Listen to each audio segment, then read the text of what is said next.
Page 30, it came upon a midnight clear. 6/8 time, so we're counting eighth notes again. There's 6 of them. 1 sharp in the key signature, so it's either in G major or E minor. Well, let's look at the ending, the last measure you hear.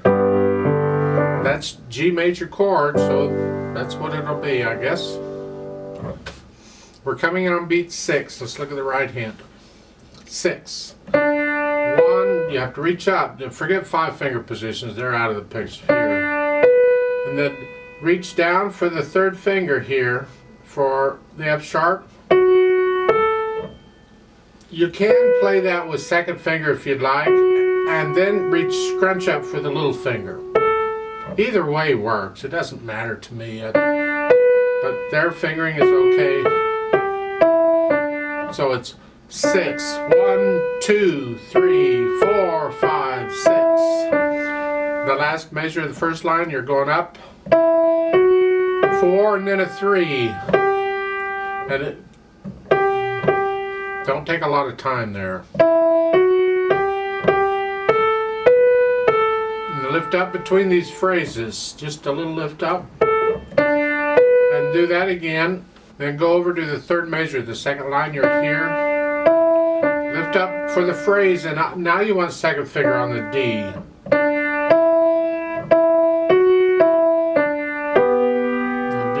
And again, end of a phrase, so you can lift up and move.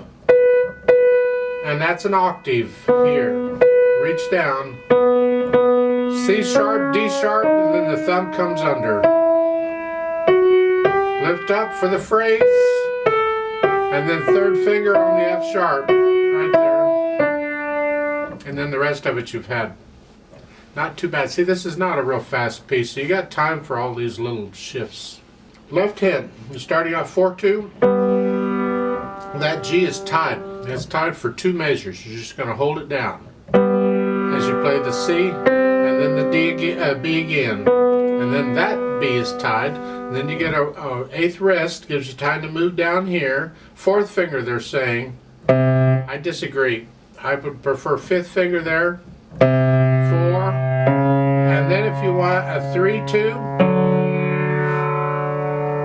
If you don't mind putting the thumb on that black key for the F sharp, then their 4 is fine, because that's what you're going to get. But I see nothing wrong with a 5/4, and then a 3/2 if you want. Here, it may not matter much, because even with 3/2, you almost have to come up. Experiment here with the fingering and see what you like, and then you'll decide what you prefer. 2nd line, 2nd measure is just like it was at the beginning. You hold the G down, it's tied for 2 measures. And then lift up, an 8th rest to move down the 2nd finger this time. 3rd line, 2nd measure. This is a B, a D sharp, and an F sharp. And I prefer a 5/3/2 here. And then a thumb, they're saying a thumb on the E. That's okay, just bring your thumb down and hit it. And then move up during the rest. And then a C sharp, G, A. It's a 5/7 chord. And then the rest of this you've had. Well, then try putting the hands together carefully.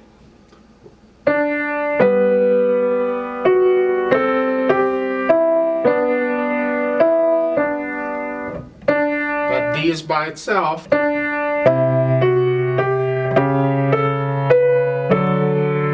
lift up again. And you do that much. Let's go down to the 3rd line.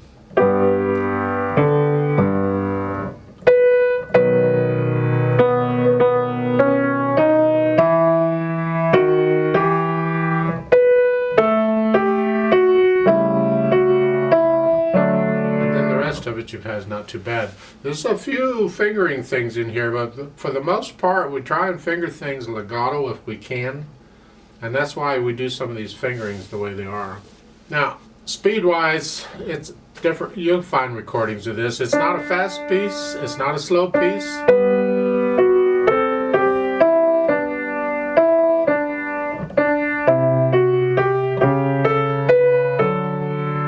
whichever. You'll decide eventually. You gotta learn it first. Get comfortable with it. No hesitations. No wrong notes. If you're going to sing the other verses, you just keep repeating it. I'm just going to do it once. So I'd like to do it slowly. We double check the notes and the rhythm. So I'm going to give us 5 counts because we come in on beat 6.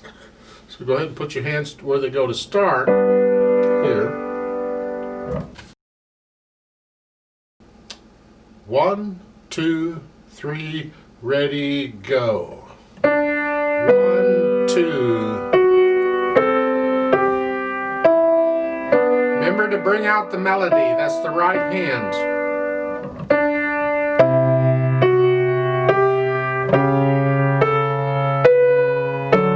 2, 3, tie 2.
5 off.